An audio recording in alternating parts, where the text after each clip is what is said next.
Ya, Assalamualaikum warahmatullahi wabarakatuh. Waalaikumsalam. Alhamdulillahirabbil alamin wa bihi nasta'in ala umurid dunya waddin. Wassalatu wassalamu ala asrofil anbiya'i wal mursalin wa ala alihi wa sahbihi ajmain amma ba'du. Yang terhormat Profesor Dr. Insinyur Dwi Sulisworo MT selaku narasumber pada pagi hari ini. Yang saya hormati Apoteker Lalu Muhammad Irham M.Pharm PhD selaku Kepala Bidang Publikasi Ilmiah. Yang saya hormati Musfwat Saifuddin SPD MPD selaku moderator serta Bapak Ibu peserta webinar hari ini. Puji syukur kehadirat Allah Subhanahu wa Ta'ala karena limpahan rahmat dan karunia-Nya kita semua dapat berkumpul pada pagi hari ini di Zoom meeting dalam acara webinar dengan tema Transforming Ordinary Research into Great Article. Tak lupa kita sanjungkan salawat serta salam kepada Nabi besar Muhammad SAW. Perkenalkan, saya Cahaya Wulandari selaku MC yang akan memandu jalannya acara pada pagi hari ini. Sebelum kita mulai rangkaian acara hari ini, marilah kita ucapkan basmalah bersama-sama. Bismillahirrahmanirrahim. Baik Bapak Ibu, marilah kita simak bersama sambutan dari Kepala Bidang Publikasi Ilmiah, Bapak Apoteker Lalu Muhammad Irham M.Pharm PhD. Kepada Bapak disilakan. Baik, terima kasih banyak Mbak Cahaya. Assalamualaikum warahmatullahi wabarakatuh. Waalaikumsalam. Selamat pagi dan salam sejahtera bagi kita semua yang sama-sama kita hormati. Narasumber kita pada pagi hari ini Profesor Dr. Insinyur Dwi Sulisworo MT, yang saya hormati koordinator bidang webinar. Di sini ada Ibu Dr. Tri Wahyuni Sukesi MPH sebagai koordinator acara pada hari ini, serta seluruh peserta yang hadir pada webinar ini. Di sini juga hadir Prof. Ruli dan Bapak Ibu semua gitu nih. Puji syukur kita panjatkan kehadiran Allah Subhanahu wa Ta'ala yang telah memberikan rahmat dan karunia-Nya sehingga kita dapat berkumpul di sini gitu nih, walaupun dalam posisi kita di masing-masing lokasi kerja kita gitu nggih, untuk mengikuti webinar dengan tema hari ini adalah Transforming Ordinary Research into Great Article gitu nggih. Jadi tema ini insya Allah sangat relevan dan sangat penting, terutama dalam upaya meningkatkan kualitas penelitian di lingkungan UAD khususnya gitu ya, dan dapat memberikan dampak yang lebih besar dalam bidang ilmu pengetahuan sesuai dengan keilmuan kita masing-masing gitu. Saya ingin mengucapkan terima kasih kepada semua pihak yang telah berkontribusi dalam penyelenggaraan webinar kali ini. Insya Allah acara seperti ini akan terus-menerus kita akan adakan setiap bulan gitu nggih. Terutama koordinator bagian seminar di sini ada Ibu Dr. Tri Wahyuni Sukesi yang selalu mengkoordinasikan webinar khususnya yang untuk kali ini gitu nggih. Kehadiran Bapak Ibu sekalian menunjukkan komitmen kita bersama untuk terus belajar dan terus berbagi ilmu pengetahuan gitu. Semoga webinar ini dapat memberikan wawasan baru dan inspirasi bagi kita semua untuk mengubah penelitian yang mungkin levelnya masih biasa menjadi artikel gitu ya, atau untuk menghasilkan sebuah publikasi yang lebih berdampak lebih luas lagi. Mari kita manfaatkan kesempatan ini untuk berdiskusi dan bertukar pikiran demi kemajuan ilmu pengetahuan dan keilmuan kita masing-masing. Sebelum kita memulai sesi ini, mari kita membaca basmalah bersama-sama. Bismillahirrahmanirrahim. Dengan ini saya secara resmi membuka webinar Transforming Ordinary Research into Great Article. Wabillahi taufiq wal hidayah. Wassalamualaikum warahmatullahi wabarakatuh. Waalaikumsalam warahmatullahi wabarakatuh. Terima kasih atas sambutannya Bapak Apoteker Lalu Muhammad Irham M.Pharm PhD. Baik, Bapak Ibu peserta yang saya hormati, acara kita hari ini bertujuan untuk memberikan wawasan yang mendalam tentang bagaimana mengembangkan penelitian yang kuat gitu. Nah, kita sangat beruntung karena pada kesempatan kali ini kita bisa mendengarkan pemaparan materi dari narasumber kita yang luar biasa, yaitu Bapak Profesor Dr. Insinyur Dwi Sulisworo MT. Dan untuk memandu diskusi hari ini telah hadir moderator kita, Bapak Musfwat Saifuddin SPD MPD. Pada Pak Fuad, dipersilakan. Baik, terima kasih. Assalamualaikum warahmatullahi wabarakatuh. Salam. Selamat Prof Dwi. Nah, sehat nggih Prof nggih? Alhamdulillah. Kasih Mas Fuad. Ini masih kita bersama Bapak Ibu juga. Selamat pagi. Semoga acara ini nanti memberikan manfaat untuk kita. Di mana nanti kami sangat mengharapkan ini Prof untuk sharingnya dari data-data artikel atau data-data penelitian ataupun sebuah penelitian yang mungkin masih kategorinya pemula minimalis seperti saya ini Prof untuk bisa di up menjadi sebuah artikel yang memiliki dampak dan nanti bisa untuk diterbitkan di jurnal internasional bereputasi. Nah, namun sebelum itu eh, sedikit izinkan saya untuk membacakan profil dari Prof. Dwi Sulisworo ya. Beliau saat ini aktif sebagai Ketua Senat Universitas Ahmad Dahlan ya, mulai 2020 sampai dengan saat ini. Kemudian juga sebagai Ketua Program Studi Pendidikan Program Doktor. Selain itu menjadi asesor penilaian PAK untuk lektor kepala dan guru besar Kemdikbud dari 2013 sampai dengan saat ini. Kemudian menjadi reviewer di hibah-hibah penelitian baik itu dari Ristek Dikti, kemudian dari Dikti Litbang PP, Matching Fund LPDP, ya, maupun ini ada yang terkait dengan DRTPM juga itu. Sedikit ini tadi Prof saya melihat profil publikasi di Google Scholar-nya, ya Allah ternyata dalam ini 2024 hampir tiap bulan Prof Dwi ini publikasinya minimal 2 ini. Jadi 2024 ini sudah punya karya lebih dari 20 publikasi.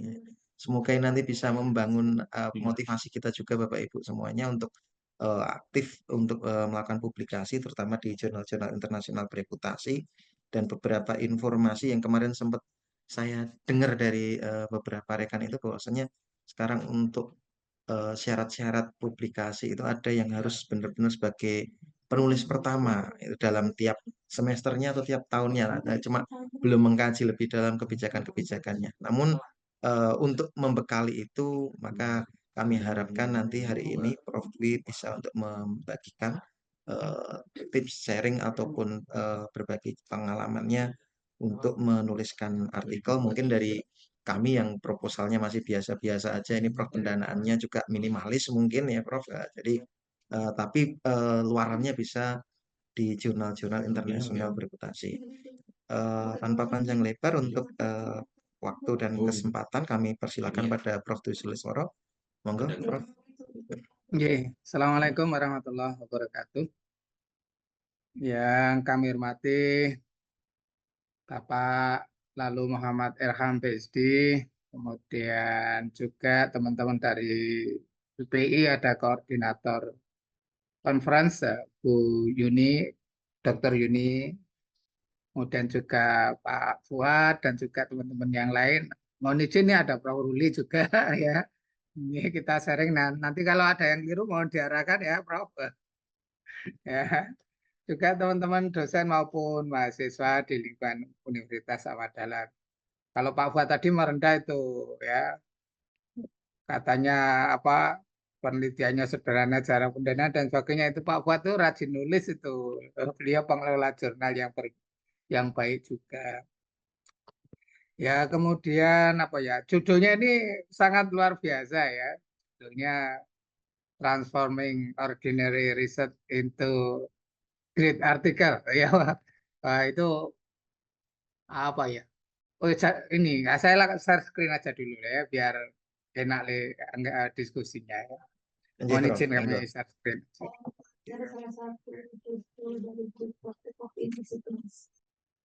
Ya, kelihatan ya? Ya, terlihat Prof. Ya, itu aslinya kan ada judul buku itu, buku bestseller tahun berapa itu? Udah agak lama. Kayak dulu saya pernah ikut pelatihannya tentang Good to Great gitu ya di Malaysia tahun berapa 2008-an lah ya, 2009 dan sebagainya. Sekitar itulah. Ya intinya kalau di buku itu yang paling penting ada beberapa aspek ya mengapa organisasi bisnis itu bisa menjadi great ya, tidak sekedar good ya. Itu ada diceritakan. Nanti googling sendirilah. Saya nggak mau cerita bukunya. Nah, mau cerita ini.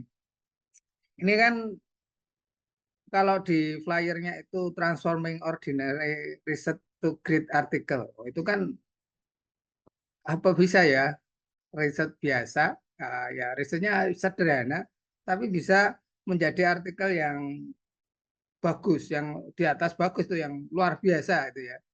Nah ini pertanyaan yang saya kemarin sejak dikasih judul ini sama Bu Yuni mikir apa ya yang harus disampaikan, apa ya memungkinkan untuk itu. Kemudian saya mencoba mempelajari, kemudian mencari-cari riset dari teman-teman di UAD yang bisa menjadi contoh dari ordinary research to great article. Nanti di belakang akan kami tunjukkan beberapa contoh kayak artikel-artikel bagus dari teman-teman di UAD ya.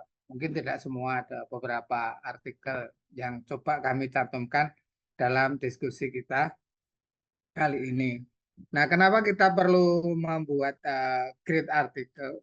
Great artikel ya agar apa yang kita peroleh itu mendapat perhatian. Kalau mendapat perhatian dari pembaca yang lain itu harapannya apa? Apa yang kita berikan itu memberikan dampak, memberikan manfaat bagi orang lain. Nah, kalau di artikel ukurannya apa ya? Disitasi oleh orang lain itu berarti oh ini layak untuk disitasi karena memang relevan, memang cocok. Indikatornya paling di putaran itu saja. Atau mungkin kalau di menu-menu tertentu di jurnal itu bisa juga dilihat siapa yang mendownload, yang mendownload banyak enggak, atau berapa yang melihat, viewernya berapa, itu menunjukkan seberapa impact dari artikel kita. Di putaran itulah kita berharap apa yang kita tulis itu bisa memberikan manfaat. Nah, kemudian bagaimana ya untuk membuat ordinary research menjadi great article? Ya.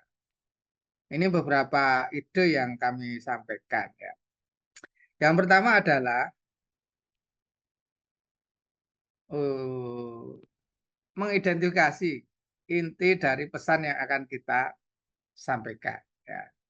Jadi ketika kita mau menulis, ya, tentunya kalau kita mau menulis sudah punya bahan ya, apalagi tadi disebutkan ada ordinary research ya, ada penelitian yang sudah kita lakukan, ada data yang sudah kita peroleh, ada olahan data yang sudah kita dapatkan dengan teknik-teknik tertentu.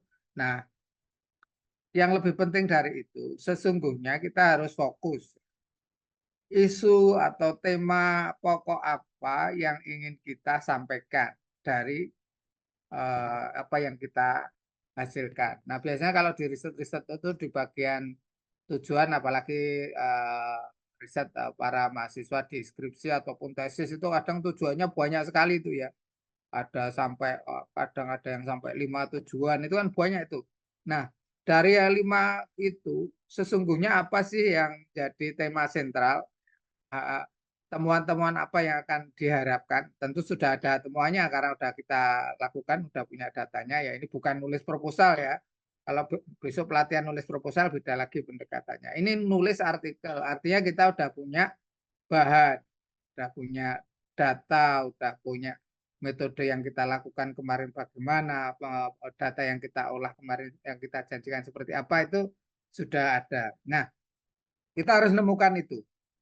Apa sih tema utama yang akan kita lakukan? Itu dinyatakan dengan jelas. Ya. Jangan sampai kata-kata tersebut, ya, tema sentral kita itu memberikan makna ganda. Jadi cari kata-kata yang memiliki makna tunggal, yang memberikan kesan kuat, dan itu merupakan hal yang penting, itu coba dicari. Kemudian yang kedua, kaitkan bahwa tema sentral kita itu memiliki kontekstualitas yang baik. Tentu di situ harus dijelaskan. Biasanya mungkin di introduction ya, di bagian pendahuluan itu, mengapa penelitian ini penting, kemudian gap apa yang diberi penekanan di sana, bagaimana artikel tersebut akan berkontribusi pada perkembangan pengetahuan, itu harus dinyatakan dengan jelas ya. Dan nanti perlu juga dikaitkan dengan temuan yang kita peroleh, dikaitkan dengan isu-isu yang lebih luas, sehingga nanti kalau di bagian conclusion pada umumnya, di conclusion itu misalkan ya, jangan ada bahasa-bahasa statistik lagi lah, bahasa statistik, angka statistik, tapi dikaitkan dengan isu yang lebih luas, tren yang ada, sehingga lebih banyak orang yang bisa memahami hasil yang kita peroleh ya. Itu yang pertama, mengidentifikasi dari pesan yang akan kita sampaikan. Nah, ini saya ngasih contoh nih ya.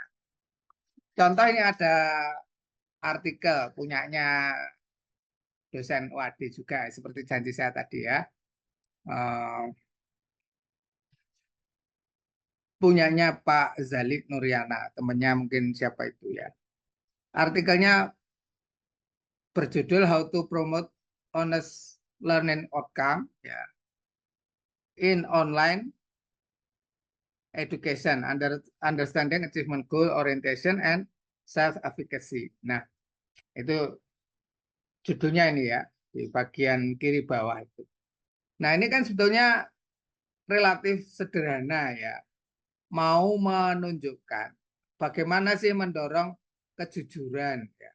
Kejujuran sebagai outcome dalam pembelajaran. Itu kan jujur itu kan hal yang sehari-hari kita temui. Tetapi gimana kita bisa mengukur itu, menjadikan kejujuran itu hal yang penting ya. Itu perlu ditunjukkan. Nah, kemudian di artikel itu juga ya, kalau kita lihat ya, kita lihat ada section bagian yang menunjukkan misalnya tadi di sebelumnya itu ya, mana tadi di slide sebelumnya. Nah, dia menunjukkan tentang gap ya, adanya gap dan kontribusi pada pengetahuan. Misalnya gapnya itu di mana disebutkan, ada kata seperti ini di kalimat itu. Unfortunately, sayangnya. Nah, berarti ada gap tuh ya. Kita udah bicara gini-gini, sayangnya, namun demikian, maka itu menunjukkan ada gap. Nah, pastikan misalkan dalam kita menulis artikel, ya, itu kita ada bagian yang menunjukkan gap, ya, sehingga orang gap itu gunanya apa sih? Melakukan contrasting, mengkontraskan antara fakta yang ada dengan standar tertentu, harapan tertentu, atau hasil tertentu, itu dibandingkan. Nah, kalau itu ada ketidaksamaan, berarti itu ada gap. Kalau ada gap, artinya ada peluang riset kita itu berkontribusi pada pengetahuan. Nah, seperti tadi kan harus disebutkan, ditunjukkan bahwa kita memiliki kontribusi pada pengetahuan. Nah, ada beberapa gap, kalimatnya nyambung, yaitu unfortunately, kemudian moreover, itu kan menunjukkan beberapa gap yang ada. Kemudian juga di artikel kita itu diharapkan ada kontribusi, ya, kontribusi pada pengetahuan. Di mana ada kontribusinya? Di tulisannya Pak Zalik itu disebutkan, in other studies, online learning has been found to contribute to an increase of unethical behavior such as academic dishonesty. Nah, ini yang disebutkan di situ ya. Bahwa nanti ada hal-hal yang akan dibahas bagaimana kontribusi ya dari kajian ini ya terhadap perilaku tertentu. Sehingga harapannya dengan kita memahami itu, maka akan dapat ikut membantu dalam perbaikan atau menambah khasanah pengetahuan ataupun melakukan perbaikan pada aktivitas program belajar mengajar, itu yang akan diungkap dalam tulisan itu. Nah, kalimat-kalimat seperti itu perlu dimunculkan dalam artikel kita ya, seperti yang di slide pertama tadi ya. Di tulisan itu juga disebutkan misalnya penggunaan teknologi ya, the use of technology in the online learning process can shape the new attitude toward ethical issues in the use of information technology dan seterusnya ya. Itu nanti ada kontribusi yang akan diberikan dalam kajian ini yang penting. Jadi slide 1 tadi menunjukkan satu ya. Dari judul itu harus ada pesan utama yang akan disampaikan. Itu harus muncul di judul. Dan pesan itu harus mendalam, memberikan kalau orang membaca itu memberikan impact yang penting bagi pembaca. Kemudian di dalamnya ada gap yang harus ditunjukkan, ada kontribusi yang akan diperoleh ketika dari kajian ini itu dinyatakan. Kemudian yang berikutnya, ya.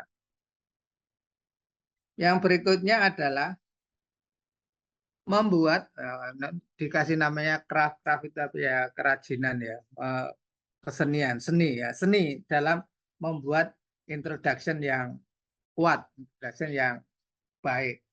Yang pertama adalah engage your reader. Introduction harus menarik perhatian dengan memberikan isu-isu yang mungkin data yang provokatif, kemudian data statistik yang mengejutkan, yang mengejutkan itu gimana? Gapnya itu sangat lebar, ya, sehingga orang, ternyata ada seperti itu. Nah, itu yang perlu ditunjukkan atau bisa juga digunakan dengan pendekatan yang lain. Tetapi intinya untuk menunjukkan bahwa, ini bagus banget ini bisa menyelesaikan gap yang seperti ini ya, itu perlu ditunjukkan. Nah, di artikel kita meskipun artikel sederhana ya, perlu dicari itu ya, statement kalimat yang menunjukkan bahwa pembaca itu akan memiliki minat yang tinggi ya. Itu penting ya. Kemudian dijelaskan juga set of expectation, ada sekumpulan harapan-harapan yang bisa diperoleh dari kalau membaca itu nanti bisa munculnya di metodologi, ya, kemudian finding ataupun conclusion yang di sana memenuhi harapan dari pembaca. Ternyata harus begini, harus begitu. Kalau mau riset lanjutan harus seperti itu dimunculkan dalam artikel kita. Nah, ini contohnya, contoh yang bisa kita pakai. Mana ya? Waduh, ini muter-muter. Nah, ini punyanya Pak Ruli. Ya. Figural and non-figural linear pattern. Nah, ini kan sebetulnya sederhana itu ya. Mempelajari matematika sederhana. Tetapi matematika sederhana itu diterapkan pada siswa berkebutuhan khusus ya, yang dikaitkan dengan functional thinking. Nah, ini saya kalau melihat tulisan-tulisan Pak Ruli itu sangat banyak yang menggunakan pendekatan single subject research ya. Jadi yang diteliti itu hanya kadang sedikit sekali, satu orang diamati dan sebagainya. Tapi hasil yang ditulis Prof. Ruli itu terbitnya di jurnal-jurnal keren itu ya. Nah, itu yang saya kagum dengan Prof. Ruli ya. Dengan pendekatan itu saya mau nyoba itu belum pernah berhasil, belum pernah kalau melakukan penelitian pada single subject itu harus seperti apa itu nanti mungkin perlu kapan-kapan Prof. Ruli diundang itu untuk memberikan penjelasan seperti itu. Kalau subjeknya single itu kan kita bisa kelihatannya sederhana atau cuma ngamati satu orang. Tapi itu menjadi riset yang sangat bagus. Contoh yang fenomenal itu kan penelitiannya Piaget itu ya, yang membagi tentang cognitive development, perkembangan kognitif. Dia itu yang diteliti cuma satu orang, siapa? Anaknya sendiri. Nah, itu menjadi teori yang sampai sekarang juga masih banyak digunakan ya. Nah, ini yang terkait dengan itu tadi. Strong introduction. Nah, ini yang saya ambil di introduction-nya. Prof. Ruli juga menuliskan. Ini banyak ya. There has been a lot of research on mathematically gifted student. Udah banyak itu. Ini kan mau mengkontraskan. Wah banyak. Tapi terus ngapain? Di paragraf yang lain menyebutkan. Meskipun sudah banyak ya.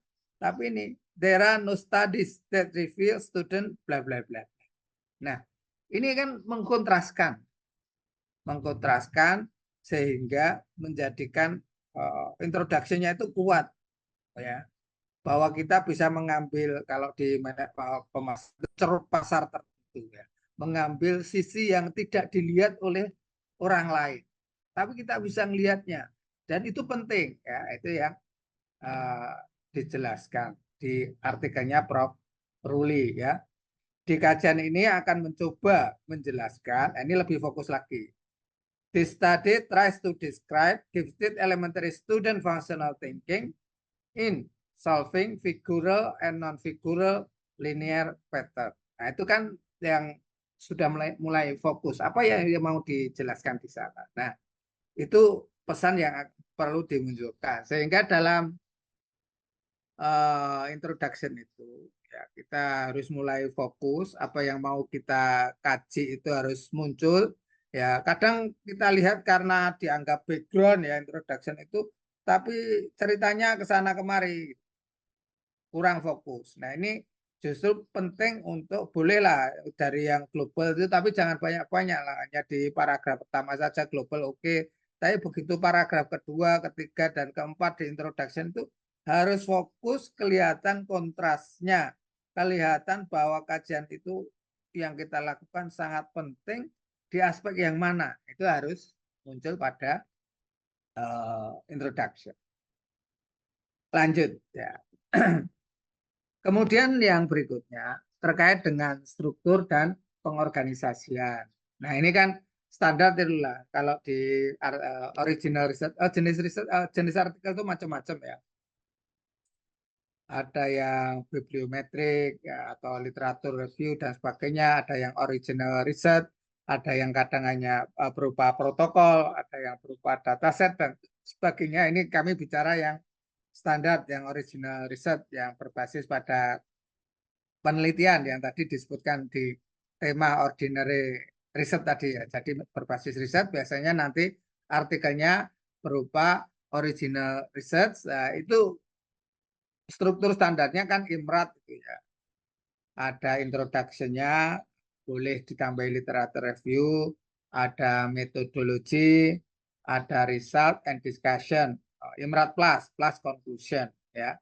Itu standar. Sehingga kita perlu juga mungkin ini udah banyak dipahami lah kalau nulis strukturnya untuk original research pakai IMRAT plus. Plusnya apalah terserah nanti di sana.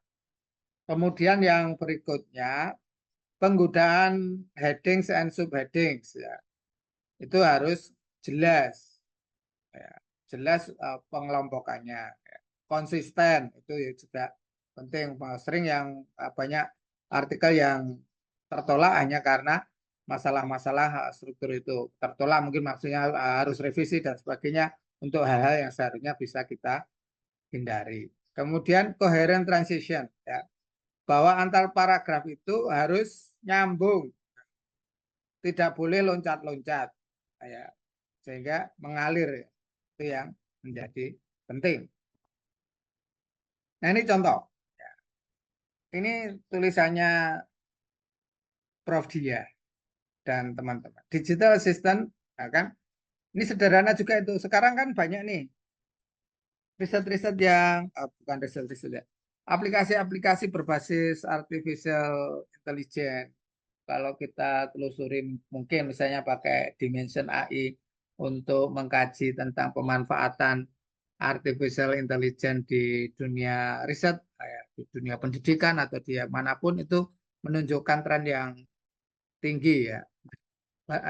Ini tulisannya relatif seperti itu ya, bagaimana menggunakan digital assistant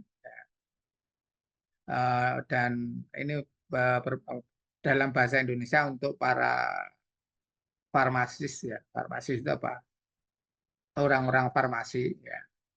Dan juga menggunakan AI ya. Biasanya pakai chatbot atau apapun lah jenisnya itu. Nah, flow-nya itu jelas ya. Ini saya kasih panah-panah menunjukkan di dalam artikelnya itu ada flow ya. Yang pertama saya agak general tadi ya. Pharmacist play a pivotal role in providing vital drug consultant services to patient. Nah, dia cerita umum. Tapi kemudian diceritain ini ada kelebihan kekurangan dan sebagainya. However, ya, itu ada lagi nyambung kan cerita ini mengerucut. However, the ability of pharmacists to respond comprehensively to patient inquiries and concern is often limited. Nah, itu however-nya muncul. Ngalir lagi di cerita yang lain, however itu artinya ada gap. Kemudian ditunjukkan this critical gap in healthcare services, this study propose ya, karena ada gap itu diusulkan seperti ini nih ya, sebagai inovatif solution. Nah, ini di state tuh. Ini adalah inovatif solution, yaitu dengan menggunakan chatbot. Oh ya benar tadi AI-nya itu karena menggunakan chatbot. Nah, itu diceritakan. Kemudian chatbot yang mana? Nah, dia menawarkan tertentu. Chatbot seperti Smart Pharma ya yang digunakan. Mulai fokus ya. Kemudian di sana dijelaskan lagi. Furthermore, the decision to employ regular replacement dan seterusnya. Nah, itu ngalir ya. Kemudian nanti itu akan dijelaskan dalam beberapa detail sebagai berikut. Ini itu di introduction seperti itu. Mengalir ya. Nah, sebetulnya sekarang itu banyak juga teman-teman bisa menggunakan ya artificial intelligence untuk bisa melihat kalau menulis mengalir itu kira-kira nanti citasi-citasi yang relevan seperti apa itu bisa ditelusur misalnya pakai literatur map, lead map itu bisa, atau pakai misalnya open knowledge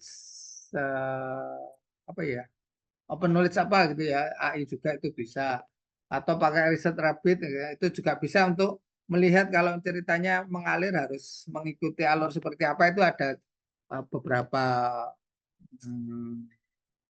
bantuan untuk referensi-referensi yang bisa diperoleh melalui artificial intelligence pakai apa tuh ya sejenisnya itu tadi lah ya.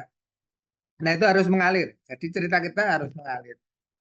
Kadang kalau kita membaca artikel-artikel, mereview artikel itu antar paragraf itu tidak nyambung. Paragrafnya seperti tempelan aja, tempelan satu paragraf, paragraf kedua, paragraf ketiga, nah, itu tidak nyambung. Nah, kalau kita masih bingung, sekarang juga banyak ya bisa minta bantuan misalnya untuk membuatkan paragraf yang saling nyambung, yang harus mengandung unsur apa, itu bisa kita menggunakan asisten dari AI juga sangat memungkinkan. Nah, banyak peluang lah. Kalau selain tentu kita membaca secara kritis apa yang kita tulis, ada sudah nyambung belum dan sebagainya.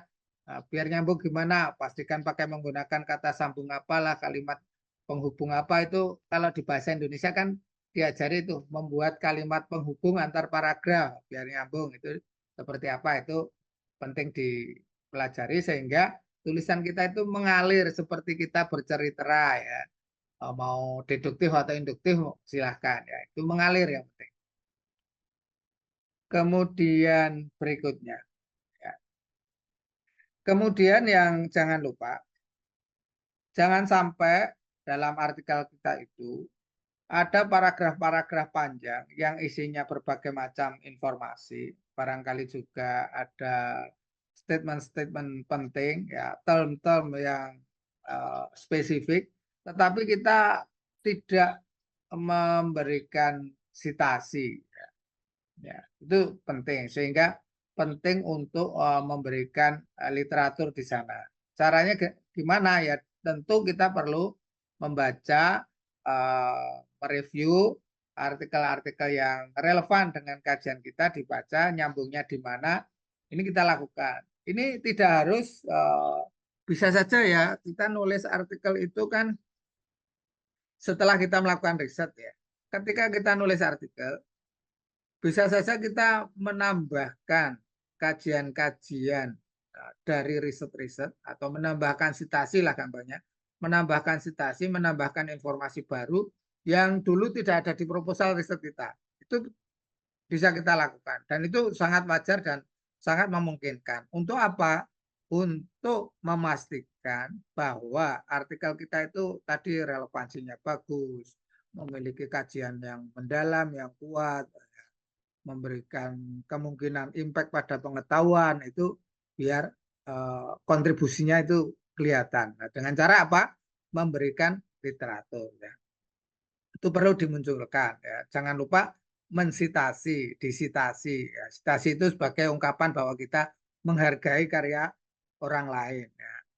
Dan jangan lupa juga kita bisa juga dari literatur itu tidak hanya menjelaskan apa yang kita setuju saja, tapi kita sangat bagus juga menjelaskan apa yang orang lain berbeda, apa yang sama dengan kita, kemudian kita kritisi sebaiknya bagaimana, implikasinya bagaimana, kaitannya dengan penelitian kita seperti apa. Itu critical analysis itu penting untuk diungkapkan dalam kajian literatur kita sehingga kita ya tidak hanya nempel-nempel itu tadi ya, tidak hanya nempel-nempel artikel tapi memang ada analisis kritis pada kajian artikel. Nah ini contoh, ini tulisannya Pak Bambang Sudarsono, kemudian Pak Fatwa Temtama dan Pak Fanani Ghazali, ini dosen Wadi juga ya. Judulnya Developing Learning and Training Within Industry Model to Improve Work Readiness of Vocational High School Student. Nah itu ya. Nah coba teman-teman lihat ya. Bagaimana cara para penulis ini menunjukkan bahwa kajian literaturnya itu komprehensif dan mendalam. Kalau dari tulisan ini bisa dilihat dari ini penggunaan sitasi. Saya ini 13-14 berarti kalimat yang di depannya ya yang bilang ini itu relevan atau sesuai dengan referensi nomor 13 dan 14. Jadi tidak cuma satu. Nah, kalau banyak ditulis di tesis maupun skripsi mahasiswa kita itu menurut A bla bla bla, menurut B bla bla bla, menurut C bla bla bla. Itu artinya kita belum melakukan analisis kritis. Ya. Tapi kalau kita sudah menuliskan itu, misalnya ini ya, yang kalimat kedua ini ya. Good learning in VHS is linked and collaborative with the requirement of the industrial world. The industrial world serves as a reference since they can employ graduates of VHS. Itu di mana dia peroleh? Karena penulis ini membaca artikel nomor 15 sampai dengan 19. Nah, artinya hanya untuk menuliskan satu kalimat pendek ini. Itu perlu mengkritisi, membaca, mereview 15, 16, 17, 18, 19. 5 artikel. Baru bisa menuliskan. Nah ini yang penting. Sehingga orang ketika membaca tulisan kita, terlihat nih bahwa tulisan ini atau artikel yang dibuat ini, riset yang digunakan ini sudah dilakukan komparasi studi dari kajian-kajian yang banyak. Nah, itu bagus. Nah, di beberapa jurnal kadang malah ekstrim gini ya. Dia hanya mau menerima misalkan ya jumlah referensi minimal 70. Saya pernah dulu ada permintaan. Jumlah referensi minimal 70. Tetapi halamannya hanya maksimum 6 halaman. Coba bayangkan, memasukkan 70 referensi ke dalam 6 halaman. Maka mau nggak mau kan kita harus melakukan ini.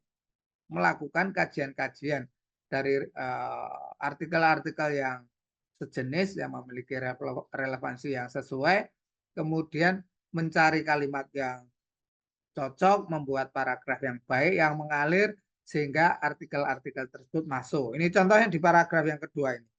Ada dari artikel nomor 19, 20, 21, 23, 24, 2 sampai dengan 26. Kan banyak banget ini. Dalam satu paragraf ada 19, 20, 21, 22, 23, 24, 25, 26. 8 sitasi. Hanya untuk 1, 2, 3, 4, 5, 6, 7, 7 baris. Nah, 7 baris dengan 8 sitasi.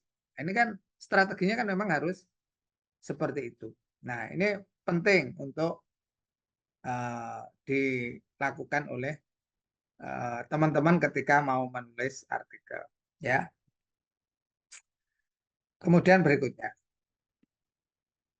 Nah, kadang ya kami temui juga kalau di perkuliahan lah atau di bimbingan skripsi, tesis dan sebagainya itu banyak menggunakan jargon-jargon atau bahasa yang tidak standar, itu harus dihilangkan. Kemudian kata-kata yang bermakna ganda, ya, itu juga dihilangkan. Ya. Kemudian kata-kata yang apa ya tidak jelas itu harus diberi penjelasan. Ya. Kadang kita harus menggunakan bahasa lokal, ya, bahasa Indonesia atau bahasa daerah. Itu maka kalau ada seperti itu harus diberi penjelasan sehingga tidak memberikan kebingungan bagi para pembaca dan sebagainya, ya. Kemudian sederhana. Sederhana itu, nah kadang gini, banyak yang nggak tahu gimana ya. Bahasa apa itu? Oral, bahasa yang diucapkan. Kadang kalau kita ngomong kan bahasanya panjang banget tuh. Mungkin malah ada yang ngomong sampai nggak ada titiknya itu. Panjang banget. Nah itu dituliskan. Nah kan jadi kalimatnya panjang. Kalau di kalimat majemuk bertingkat, udah bertingkat, majemuk setara bertingkat dan sebagainya masuk jadi satu kalimat. Nah, itu kan jadi sulit untuk memahami ide yang akan disampaikan dalam kalimat itu.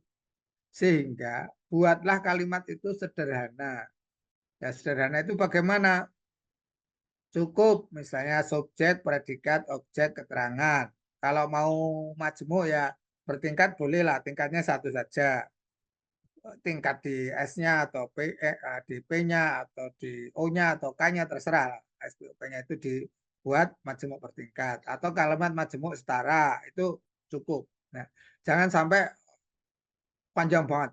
Itu nanti akan menjadikan hilang ide yang akan kita sampaikan. Kalau kalimat kita seperti itu, maka dipecah. Kalau sekarang gampang ya pecah. Kalimat kita panjang banget tuh. Kita bisa minta ke artificial intelligence. Tolong dipecah kalimat ini menjadi 3 kalimat pendek. Nah, nanti akan keluar 3 kalimat pendeknya bisa kita pakai. Tentu dibaca dulu kalimatnya sesuai yang kita maksud atau tidak, ya. Kemudian ya kalimat kita harus itu ya avoid overly long sentences or complicated structure. Jadi kalimatnya harus pendek-pendek atau gunakan bullet points or number list where appropriate for clarity. Itu kadang sering ya, mungkin di jurnal-jurnal yang belum baik itu masih bisa menerima dalam satu paragraf itu ada pemerincian A, B, C, D di paragraf. Nah, itu kan tidak bagus. Udah pakai A, B, C, D, di dalamnya pakai satu Romawi, 2 Romawi, di dalamnya adalah pakai 1 kurung dan sebagainya. Nah, itu menjadikan tidak jelas strukturnya sehingga menyulitkan dalam proses mencerna informasi yang akan disampaikan. Nah, kalau mau ada bullet pointer atau numbering list, ya nggak usah dalam-dalam. Ya, pilih salah satu aja. Bullet selesai, nggak usah turun di bawahnya. Atau number satu aja lah. Pakai 1, 2, 3, sudah selesai. Nggak usah pakai A titik, kemudian bawahnya 1 kurung. Nah, itu coba dihindari. Ya, itu agar enak dalam mengikuti alur penulisan, alur bicara artikel. Nah, contohnya ini. Ada contoh juga. Artikel, waduh, mana tulisannya Siapa ini? Ketutupan tulisan. Dari tulisan yang sama tadi kan, yang punyanya Prof. Dia. Ini cenderung menggunakan kalimat-kalimat yang pendek. The availability of large language model such as ChatGPT has poor interest in developing chatbot for various business purposes. Nah, itu kan kalimat yang pendek, jangan sampai panjang. However, pendek-pendek. Usahakan kalimatnya pendek-pendek. Jangan sampai satu paragraf sampai misalnya 15 baris tapi hanya 2 kalimat atau 3 kalimat, itu coba dihindari. Kemudian berikutnya ya,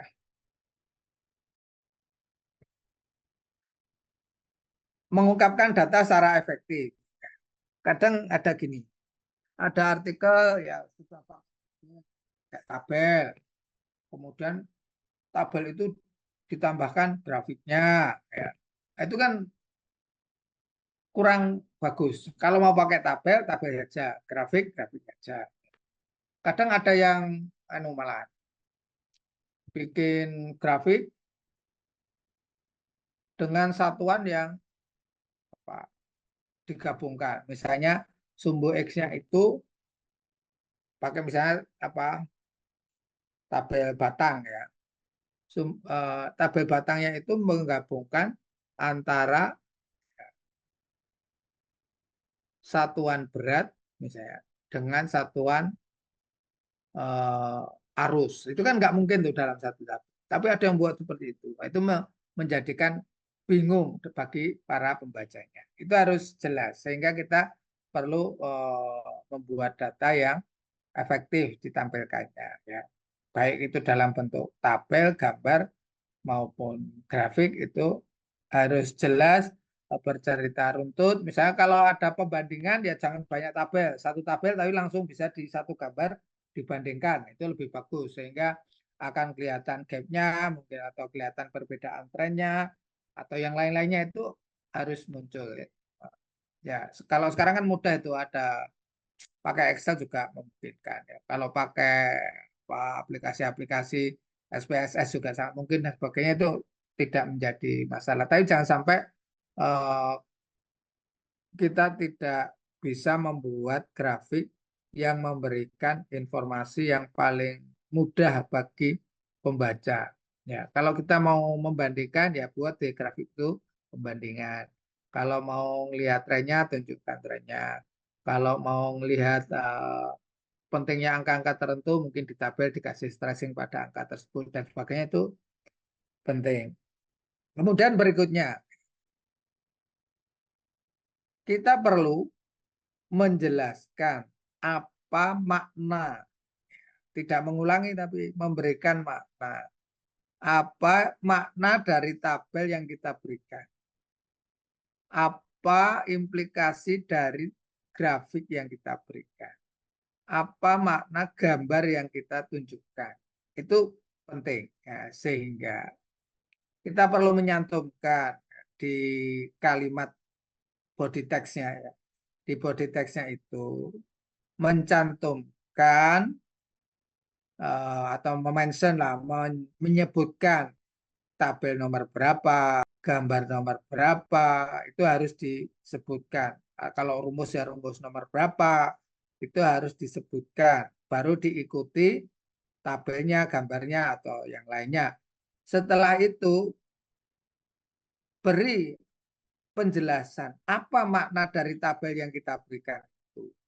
Apa implikasi dari tabel yang kita berikan itu. Itu yang perlu ditunjukkan ya. Meskipun tidak harus terlalu banyak ya, tapi harus narasi yang pendek, jelas maknanya, implikasinya apa, cukup di data. Nah, contohnya ini tulisannya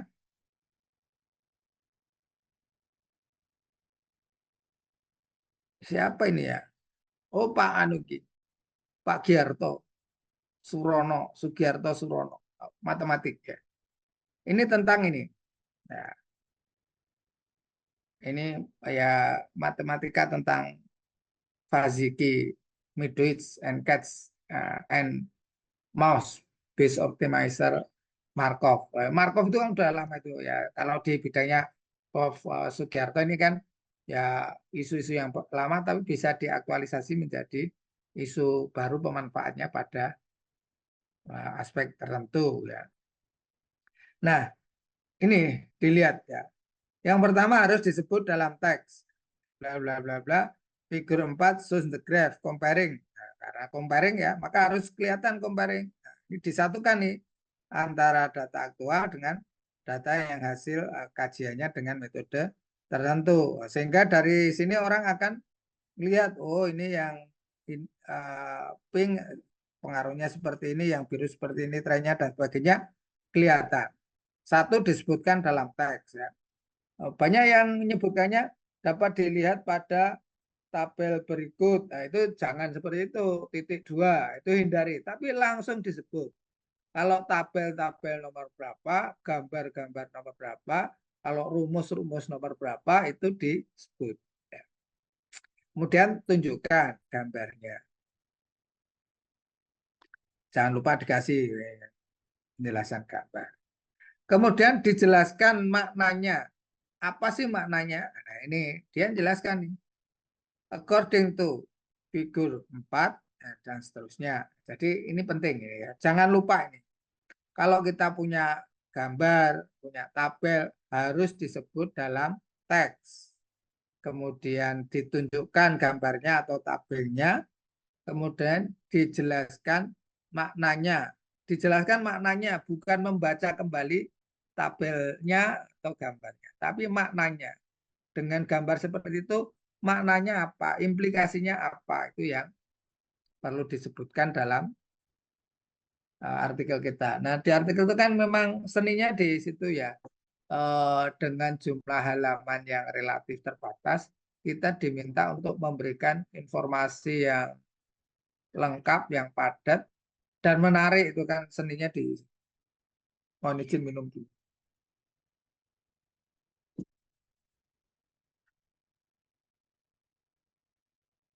Kemudian berikutnya. Nah, tadi sama lah. Kita sejak awal sudah berusaha menjelaskan bahwa di tulisan kita itu harus seperti kita bercerita ya, narasinya itu mengalir ya, ada permulaannya, ada ceritanya lah. Kemudian bagian-bagian yang penting itu diberi stressing, diberi penekanan, penekanannya bisa diberi citasi yang relevan dan sebagainya untuk mendukung ataupun menolak, dan dampaknya apa itu harus ada highlight yang signifikan pada bagian-bagian yang ingin kita tunjukkan ya, sebagai keunggulan dari hasil riset kita, dari artikel kita itu perlu ditunjukkan. Kemudian yang berikutnya, membuat konklusi yang baik, kesimpulan yang baik. Apa yang perlu dituliskan ya. Di konklusi itu menuliskan temuan-temuan penting kita itu apa saja. Pendek ya, cukup pada beberapa kalimat pendek yang lebih merangkum ya. Summarize, merangkum hasil kita itu. Ya, hasilnya apa sih yang paling penting? Tentu itu harus relevan dengan objektif yang kita tuliskan di introduction. Apa yang penting. Kemudian kita bisa tuliskan juga di kesimpulan itu implikasinya. Kalau hasilnya seperti itu, berimplikasi apa sih untuk kajian berikutnya atau untuk pengambilan kebijakan orang-orang yang atau pihak-pihak yang terkait dengan riset kita atau pada praktek praktek tertentu ya, penerapan isu-isu tertentu itu seperti apa. Kemudian kita bisa juga menuliskan penelitian kedepannya seperti apa sih. Ya, itu kan terkait dengan, oh ternyata penelitian saya itu masih dari pertemuan itu ada kurang di sini nih. Kayaknya kalau ke depan ada orang yang meneliti untuk memasukkan hal seperti ini akan lebih baik dan sebagainya. Itu sebagai future direction yang bisa kita tuliskan pada conclusion. Nah, ini contoh itu ya, ini punyanya Pak Imam Riyadi dan teman-teman. Nah, itu udah tuh menyatakan apa yang sudah diperoleh itu di kuningnya. Kemudian menunjukkan ini masih ada kurang nih, namun demikian overall testing indicated that student ya, berarti ini akan menjadi arah nanti orang kalau mau meneliti sejenis dengan punyanya Pak Imam dan teman-teman ini bisa melihat kata kunci di, namun demikian itu, oh ini menjadi gap baru yang bisa dilakukan riset. Di ini juga menyebutkan nih, riset ini udah sesuai lah dengan tujuan, tapi namun demikian ada beberapa yang kurang tuh. Lack of long-term evaluation of systems, impact on the long-term efficiency of schools. Nah, itu belum. Sehingga ke depan harus dilakukan riset seperti ini. Nah, ini yang perlu dituliskan dalam conclusion. Sudah tidak ada bahasa-bahasa statistik yang terlalu menyulitkan bagi para pembaca. Pembaca awam cenderung bisa membaca di conclusion. Nah, ini kunci penting ya. Bagaimana conclusion itu kalau dibaca oleh orang awam itu juga paham. Jadi kalau kita masih ragu, suruh orang awam yang bukan pada bidangnya membaca kesimpulan kita, paham nggak? Oh, kalau paham berarti relatif sudah baik. Jangan lupa inilah, jangan sekali nulis selesai di submit ya, dibaca ulang, diperbaiki, diedit, disesuaikan dan sebagainya,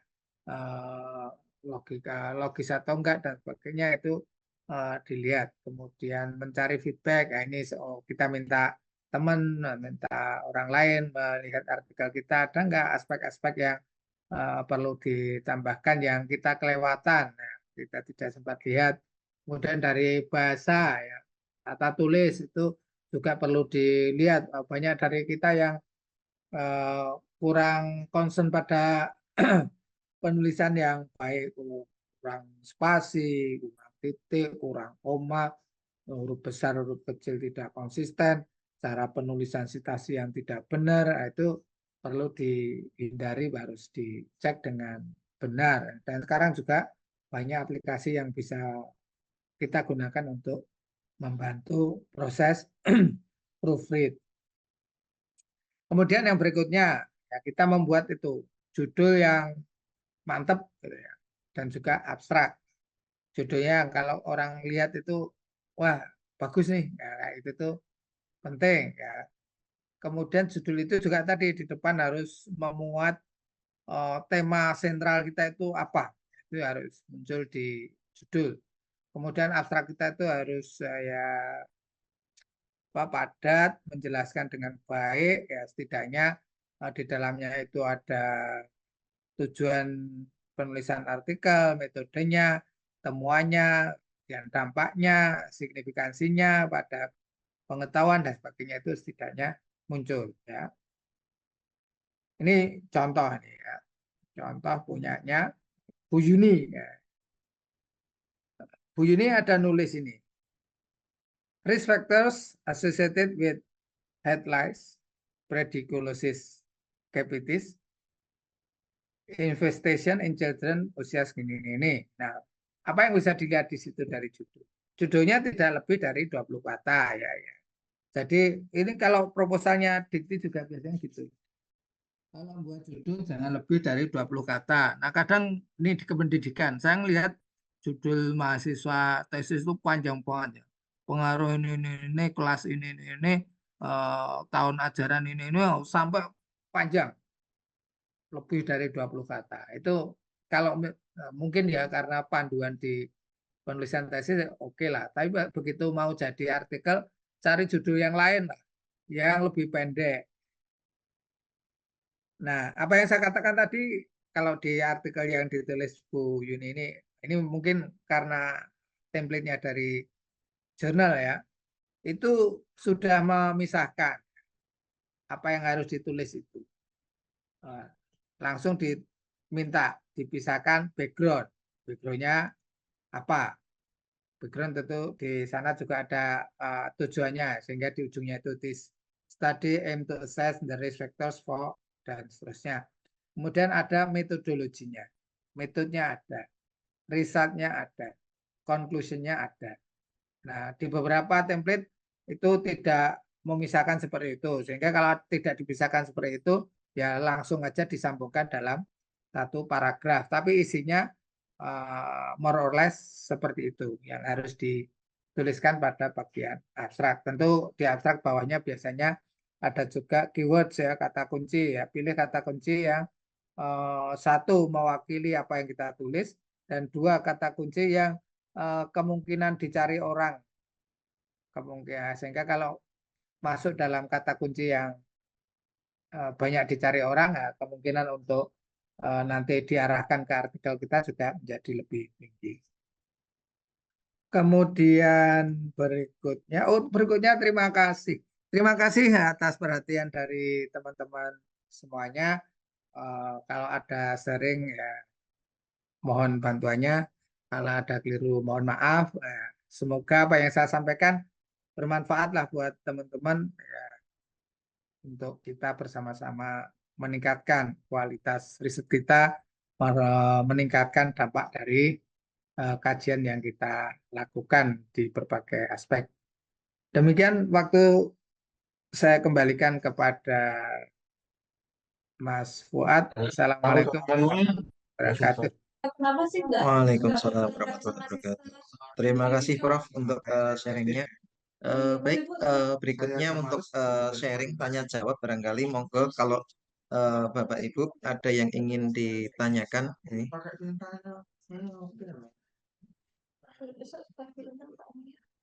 Bisa untuk raise hand atau ini.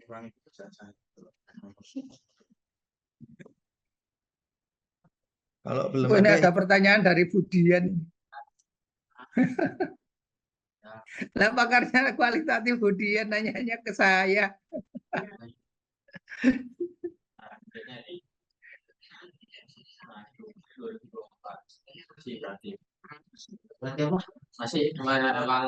Langsung dijawab atau bagaimana Pak Fuad? monggo Bro. Karena tadi saya sempat terlempar jadi chatnya hilang Bro. Oh, GG. Ini pertanyaan dari Budian. Untuk penelitian kualitatif, apakah pencuplikan hasil wawancara? Bagaimana caranya? Saya sering kesulitan menyajikannya. Ya, kalau saya paling gampang gini, cari penelitian-penelitian sejenis, dilihat mereka cara menyajikannya gimana tuh. Paling gitu Bu Dian. Cari yang di satu atau di jurnal-jurnal yang keren itu kita lihat mereka cara menampilkannya gimana toh. Mungkin jadi penting apa-apa. Karena kan kualitatif macam-macam ya, ada yang apa etnografis, ada yang pakai triangulasi macam-macam itulah yang kemudian lebih paham. Satu itu. Kemudian kan banyak aplikasi-aplikasi ya. Tentu kita bisa memanfaatkan tools yang atau menu-menu yang ada di aplikasi analisis data kualitatif. Misalnya kalau di NVivo itu dia bisa mengeluarkan misalnya word cloud. Ya, mungkin word cloud-nya bisa kita munculkan. Dari word cloud itu mungkin bisa diklasterisasi menjadi tema-tema tertentu itu kan mungkin muncul ya. Untuk menguatkan dari klasterisasi atau word cloud-nya itu bisa didukung pernyataan apa yang data yang sudah kita filterisasi ya, yang sudah kita filter ya, ucapannya seperti apa itu mungkin bisa kita tunjukkan. Kalau kualitatif seperti itu. Kemudian pada aspek-aspek yang penting dari responden itu yang mungkin yang memiliki apa ya kesan kuat itu bisa kita munculkan untuk mendukung tulisan kita. Paling dengan ilmu yang tadi saya jelaskan kurang lebih seperti itulah ya. Satu, kita lihat menu-menu dari teknik analisis yang atau tools yang kita pakai itu yang paling cocok di mana itu kita kuatkan di situ. Kemudian untuk mengetahui impact yang signifikansi yang paling tinggi itu kita bisa telusuri dari data kualitatif mana yang paling kelihatan kalau dibaca oleh orang itu kelihatan sangat signifikansinya sangat signifikan lah pada hasil itu juga bisa kita munculkan. Nah, di beberapa menu itu sekarang yang kualitatif pun bisa diukur secara statistik juga, mungkin kita bisa padukan juga dengan analisis seperti itu. Itu mungkin bisa juga. Boleh Kalau bertanya salah lagi, jawab, mohon Prof. maaf, Dian. Oh Ilmu ya, saya cuma segitu. baik, Prof. Karena saya dapat beberapa kali masukan dari reviewer itu apanya terlalu panjang gitu. Jadi tapi tidak menyalahkan ada cuplikan wawancara, tapi itu kami memilihnya mana yang mau dimasukkan karena kan memang semuanya tampak signifikan gitu, Prof, yang harus dimasukkan wawancara. Jadi apakah memang harus eh, diperketat dengan bahasa yang lain atau memang apa adanya ya, yang itu yang agak kesulitan. Jadi beberapa harus 6 halaman itu, Prof, yang bikin kita bingung mana Iya, yang mau diambil gitu. iya, iya. Karena hanya 6 halaman itu ya dipilih yang ya harus kita sendiri yang menentukan mana sih dari kalau mau menyantumkan itu ya statement itu ya atau potongan statement ya, itu memang yang paling wow itu ya yang harus kita cari yang mewakili dari temuan finding dari riset kita itu mungkin perlu lah. Kalau perlu cari kalimat-kalimat ya ya memang dicari kalimat yang memang apa ya kelihatan kalau dibaca orang itu wah ini penting banget deh ya kayak gitu mungkin perlu dicari Baik, Prof, ya. itu Nanti kapan-kapan saya informatif. diajak kualitatif juga boleh lah juga biar saya juga belajar tentang nyari kalimat yang wah itu kayak mana bareng Budian itu. Iya, Eh, Prof. Nanti sama Prof, tema kita, Prof. Gimana, Pak? izin menyampaikan pertanyaan ini Prof dari Pak Istanto. Prof, minta tipsnya membuat abstrak yang menarik meski dibaca sekilas benar-benar menjadi jendela awal penelitian karena tadi agak terputus-putus apanya Oke. sinyalnya Oke. mungkin ya. Terima kasih Pak Istanto, Mas Istanto. Tadi kami sampaikan ya di abstrak itu kan kecenderungannya mungkin tadi belum saya sebut. Kecenderungannya kan di range apa ya 250-350 kata ya. Nah, cari kalimat-kalimat pendek ya, yang paling penting kalimat itu ya. Jangan ya kalau dengan teknik yang lain juga kalimatnya yang sederhana, simple. Sederhana itu artinya SPOK itu ya. Tetapi memberi makna penting yang relevan dengan core message, pesan utama yang akan kita sampaikan. Nah, setidaknya di abstrak itu harus memuat tadi ya, ada background, tentu di situ ada tujuan penelitiannya dituliskan. Kemudian ada metodenya dituliskan. Metodenya nggak harus rinci, tapi yang penting aja lah ya. Yang penting yang orang tahu oh, kalau metode seperti ini adalah seperti detailnya seperti apa itu yang orang juga bisa atau cari kalimat yang mewakili seperti itu. Kemudian ada findings, ada temuan dari artikel kita atau dia ada conclusion juga boleh atau ada implication maupun implication lah boleh dimasukkan di abstrak. Nah, beberapa itu saja yang kita kemas menjadi 250 sampai 350 kata lah di abstrak. Tergantung nanti di permintaan dari jurnal seberapa banyak. Itu ya itu yang penting. Jangan sampai nyebar kemana-mana. Kalau terlalu apa ya nggak nggak perlu detail lah. Kalau kita menggunakan instrumen ya instrumen untuk ukur apa cukup. Ya, kalau mau sebut skala ya skalanya pakai apa itu cukup. Mengolahnya pakai apa ya nggak usah sampai detail karena dibatasi kata. Kurang lebih seperti itu Mas Istanto. Nanti bisa dilihat di contoh-contoh bisa kita telusur lah dari jurnal-jurnal yang baik teknik menulis abstrak yang cocok. Makasih Pak Fuad. Terima kasih Prof. Ini ada pertanyaan dari Pak Agus Darwanto. Ini eh, mungkin nyambung dari Budian tadi Prof. Apakah penelitian kualitatif boleh melampirkan data kuantitatif untuk memperkuat argumentasi di dalam pembahasan Prof? Ya, namanya bukan penelitian kualitatif itu nanti kan. Kualitatif ya kualitatif saja. Kalau mau pakai mix method ya boleh kualitatif dikuatkan dengan kuantitatif, explanatory atau exploratory, nah itu boleh. Tapi kalau penelitian kualitatif kita state di metode. Penelitian ini adalah penelitian kualitatif. Tapi di result kita ada kualitasnya, kuantitatifnya. Itu nanti nggak nyambung, nggak ngalir gitu. Ya nggak bisa. Tuh. Kalau kita misalnya kualitatif ya, hasilnya kualitatif di pembahasan nih. Di pembahasan kita nambahkan data kuantitatif dari peneliti lain untuk menguatkan tulisan kita. Itu boleh. Kan itu untuk menunjukkan bahwa apa yang kita peroleh itu dengan teknik apapun juga sama nih. Orang lain juga melakukan dengan cara itu, hasilnya juga kayak gitu. Punya saya juga. Itu nggak apa-apa. Tapi kalau kita udah state penelitian saya kualitatif, ya dari ujung rambut sampai ujung jari kaki ya itu harus kualitatif. Ya. Terima kasih Prof. Ini Pak Adi Permadi, monggo Pak Adi, langsung Pak Adi. Ya, terima Wah kasih. ini Pak Adi ini udah jagonya kok ya gimana tuh ya? Ini baru belajar ini, Prof.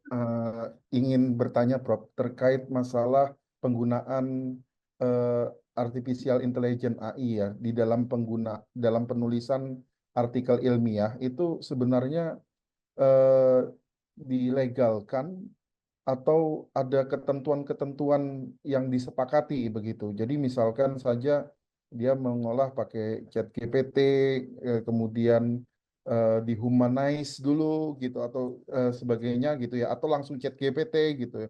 Kemudian data-datanya juga diolah dari AI gitu. Misalkan tadi yang Prof bilang pakai Open Knowledge Maps. Nah, itu mapnya langsung dari Open Knowledge ditempelkan di artikelnya gitu untuk menunjukkan bagaimana interaksi atau riset perkembangan dari topik ini satu topik ke topik yang lain begitu. Ini yang ingin saya tanyakan tadi masalah penggunaan AI gitu di dalam pembuatan artikel ilmiah gitu. Terima kasih. Ya, makasih Pak Adi. Ini beberapa waktu yang lalu dari Kementerian, waktu itu belum pecah menterinya ya, kementeriannya, eh, itu mengeluarkan buku panduan tentang etika penggunaan AI. Mungkin perlu kita dibaca. Kalau yang penting ya dalam penelitian kita itu satu, kita harus jujur. Jujur, kalau kita state bahwa gambar ini diperoleh dari apa tadi, open knowledge, apa tadi, map. Nah, itu kita sebutkan berdasarkan penelusuran menggunakan open knowledge map diperoleh seperti ini. Makna dari ini adalah ini. Ya, atau mungkin kita pakai dimension AI, kita melihat trennya dan sebagainya. Menurut dimension AI gini-gini nih, maknanya seperti ini. Ya, itu boleh ya kira. Kemudian yang tidak boleh itu kita kan memfabrikasi data, itu nggak boleh. Klasifikasi data itu kan nggak sopan. Ya. Nah, kalau kita kemudian data, dulu mungkin kalau kita punya data, ya, data statistik mungkin, kita harus pakai SPSS. Nah, sekarang nggak usah pakai SPSS. Masukkan ke ChatGPT. Saya punya data statistik seperti ini. Coba dianalisis pakai Anakova. Nah, tapi artinya kita harus tahu bahwa data itu memang bisa dibuat dengan Anakova. Ya kalau kita nggak tahu bahwa data itu bisa dibuat dengan Anakova, kemudian kita minta ChatGPT analisis pakai Anakova, bisa jadi memang keluar nilai, tapi itu kan tidak sesuai dengan logika berpikir statistik kita. Nah, pemahaman itu saya kira juga sangat penting. Yang perlu dipahami bahwa semua yang kita gunakan AI yang ada itu bukan digunakan untuk cheating ya, bukan untuk melakukan apa kebohongan lah ya. Itu yang perlu kita pegang. Tapi sebagai asisten misalnya kita punya kalimat kok kalau dibaca sendiri itu anu ya titik komanya itu enggak pas dan sebagainya kan bisa saja tolong ini dihilangkan ke typo yang ada itu kan keluar. Itu saya kira tidak menjadi masalah karena tulisan tetap tulisan kita. Saya kira gitu Pak Adi. Jadi kalau misalkan ini terdetek ini buatan AI gitu, itu nggak ada larangan ya selagi nggak ada chip atau Tidak yang ada, tidak ada. Itu Oke. akhirnya saya menyadari bahwa AI yang ada itu kembali kepada integritas diri kita sendiri, bahwa kita menggunakan itu memang sebagai asisten, bukan untuk melakukan kecurangan-kecurangan akademik. Saya kira seperti itu. Dan juga kalau ini Prof, pengelola jurnal itu tidak boleh melarang penggunaan AI, misalkan oh ini terdetek sebagai AI dari ChatGPT gitu, artinya langsung di reject itu harusnya nggak boleh ya berarti Prof ya. Kalau masalah jurnal, otoritas publisher, bukan otoritas author. Ya, matur nuwun Prof. Ya, Prof, ada pertanyaan lagi nih Prof, terkait penelitian SLR dari Mas Ilham Syah nih. Eh, Kalau penelitiannya SLR ataupun studi literatur itu yang diambil dari abstrak atau hasil penelitian yang kita review nggih, Prof, untuk yang disajikan dalam pembahasan penelitian itu. Tahu ya, metodenya tapi nggak tahu hasil pembahasannya yang dicantumkan akan seperti apa. ya. Terima kasih. Ini mau tanya untuk penelitian SLR atau studi literatur. Berarti artikelnya artikel SLR ya maksudnya ya. Dari abstrak atau hasil penelitian yang kita review. Nah, tergantung metode yang Anda gunakan. Ya. Saya mau SLR nih, tapi SLR saya itu hanya berbasis pada abstrak yang ada nih. Ya, kan boleh saja. Namanya juga kita menentukan sendiri metodenya kok. Bahwa ada orang yang nggak setuju, ya umum kan ada yang setuju, ada yang tidak. Tapi kita udah state tuh. Jangan sampai kita nganalisnya hanya dari abstrak, tapi kita tidak nyatakan di metode bahwa yang kita tulis hanya dari abstrak. Ya. Atau bisa juga dari full papernya. Kan bisa juga kita SLR-nya mau pakai Atlas TI misalnya, boleh kan? Kita coding-coding dari artikelnya, kemudian nanti ada pengelompokan tema dan sebagainya. Itu kan juga analisis SLR juga, tapi pakai Atlas TI. Itu kan boleh. Yang penting di metode kita state. Atau yang standar pakai apa itu?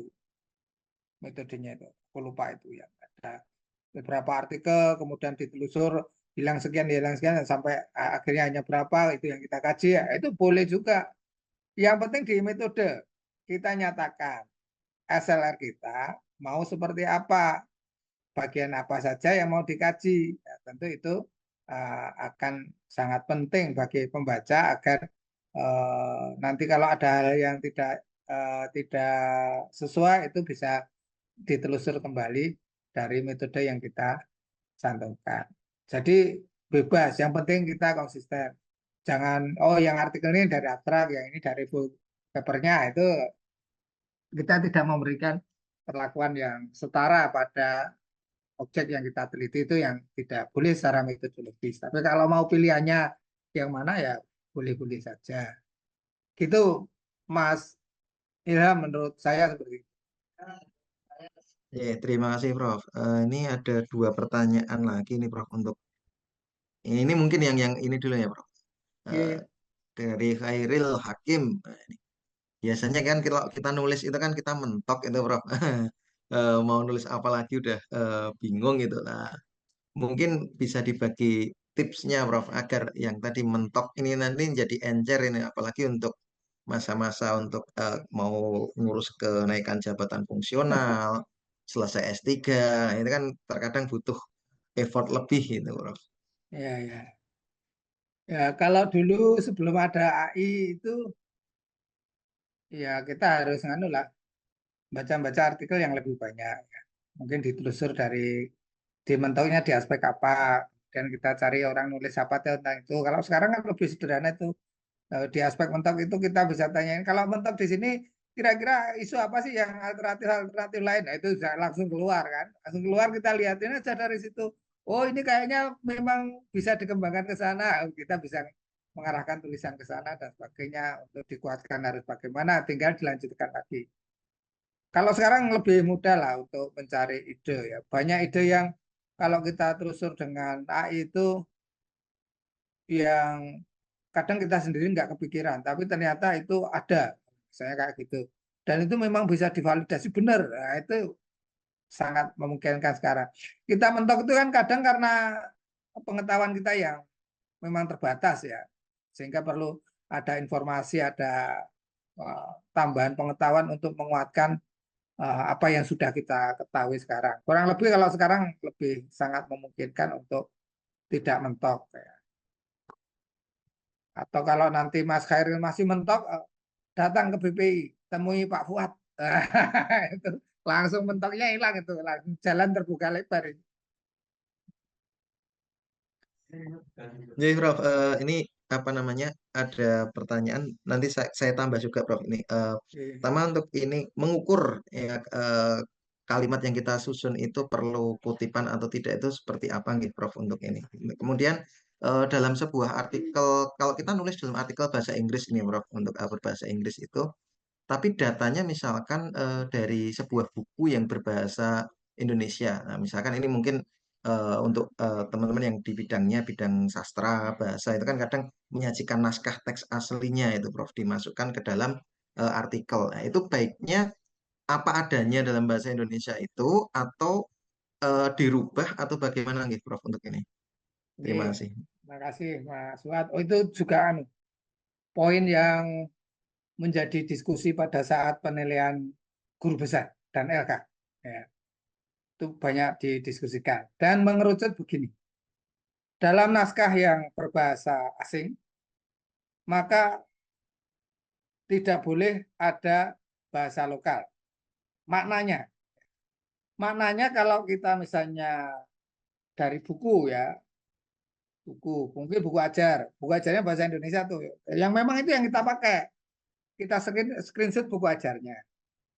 Gambarnya seperti ini. Ini dari data real, ya. Itu data namanya. Data nggak bisa diubah, ya harus ditampilkan apa adanya.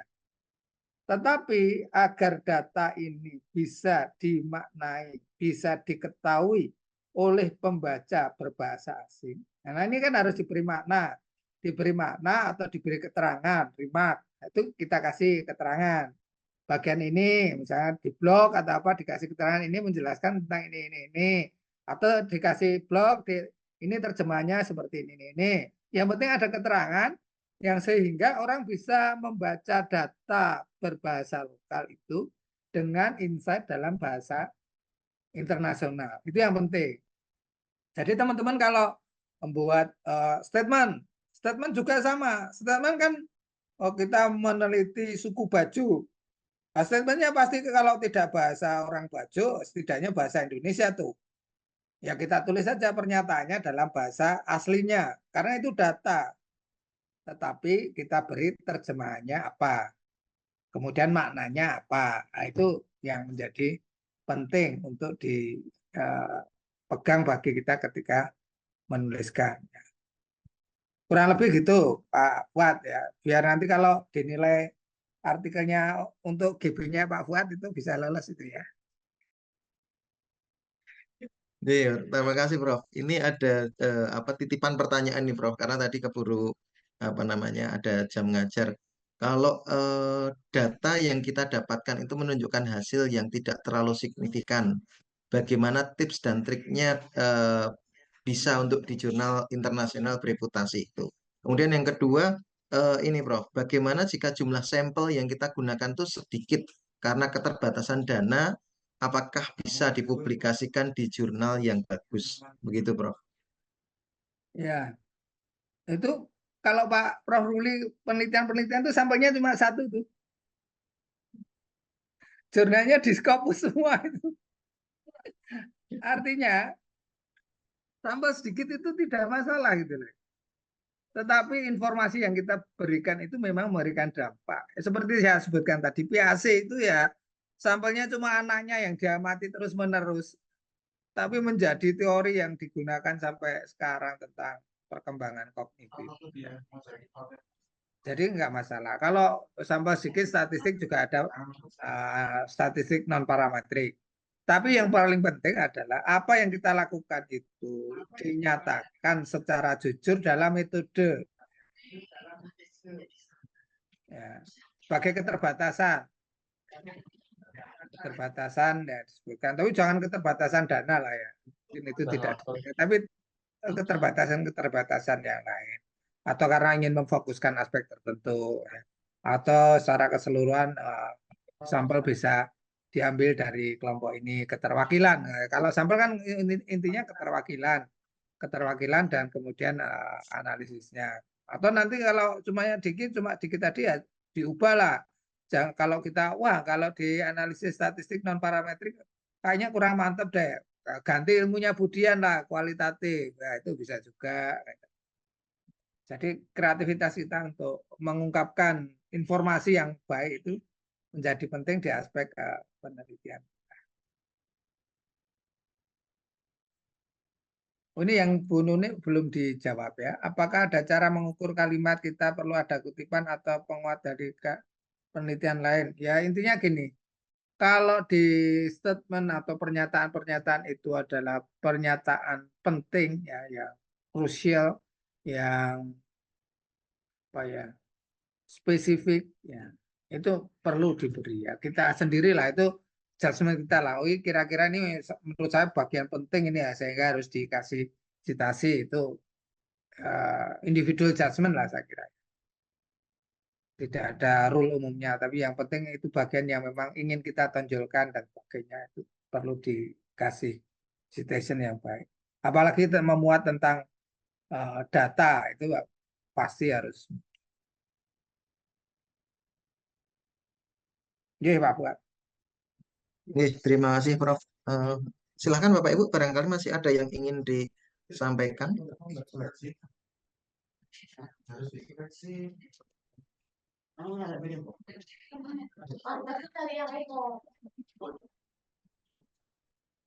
Enggak, silakan kalau masih ada.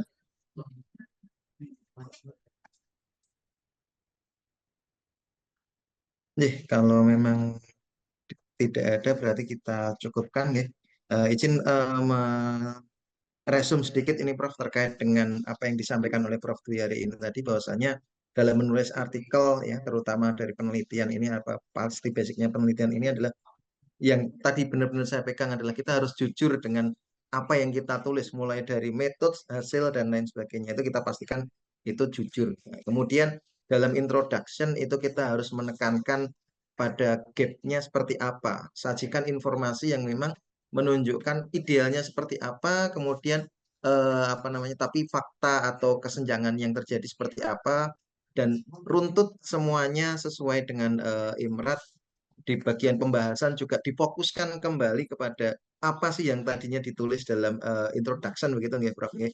Dan setiap apa yang sudah tersaji dalam bentuk tabel, grafik ataupun chart itu tidak perlu untuk dituliskan kembali, tapi lebih kepada bagaimana memaknai, menjelaskan makna dari data-data tersebut dengan menekankan implikasinya kepada terhadap fokus riset kita atau tema kita, dan mengaitkannya pada riset berikut-berikutnya. Begitu nggih Prof nggih untuk ininya. Dan tentu yang tidak lupa Bapak Ibu, bahwasanya ketika kita akan mengirim artikel ke sebuah jurnal, maka perlu kita pastikan kita sudah melakukan cek plagiasi dan menyesuaikan dengan template dari artikel, karena kalau enggak ya submit 24 jam langsung reject ya Prof. Enggak ada 24 jam. 10 menit langsung. Oh, 10 menit. Wah, itu Budian itu Prof kalau itu Prof. Ada email masuk submission langsung buka, oh enggak sesuai template reject gitu Prof. Biar tidak menambah beban pekerjaan katanya Budian Prof. Oke, terima kasih Bapak Ibu semua. Alhamdulillah kita pada siang hari ini sudah mendapatkan banyak sekali ya knowledge dari sharing knowledge dari Prof Dwi Sulisworo. Semoga bermanfaat dan kita bisa untuk meningkatkan publikasi kita khususnya di jurnal internasional bereputasi.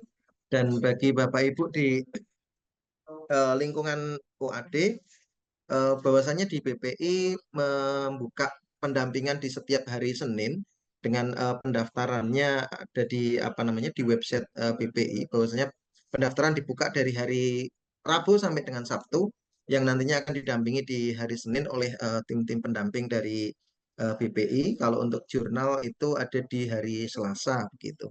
Ya, sedikit informasi dari BPI. Kurang lebihnya mohon maaf. Terima kasih. Saya kembalikan ke MC. Wassalamualaikum warahmatullahi wabarakatuh. Assalamualaikum. Waalaikumsalam warahmatullahi wabarakatuh. Baik Bapak Ibu yang saya hormati, Banyak, Prof. tidak terasa Kita sudah di penghujung acara. Terima kasih atas kehadiran dan partisipasi dari Bapak Ibu dalam kegiatan webinar pada hari ini. Saya juga mengucapkan terima kasih kepada Bapak Profesor Dr. Insinyur Dwi Sulisoro MT serta moderator kita Bapak Fuad Syaifuddin SPD MPD atas ilmu yang telah diberikan. Baik Bapak Ibu, saya izin menyampaikan bahwa kegiatan webinar ini akan ada setiap bulannya dan dengan tema yang berbeda. Mohon Bapak Ibu dapat berpartisipasi kembali di webinar yang akan datang. Semoga webinar ini memberikan manfaat bagi kita semua. Saya Cahaya Wulandari. Mohon maaf apabila terdapat kekurangan selama memandu acara ini. Sampai bertemu di acara selanjutnya. Saya tutup. Wassalamualaikum warahmatullahi wabarakatuh.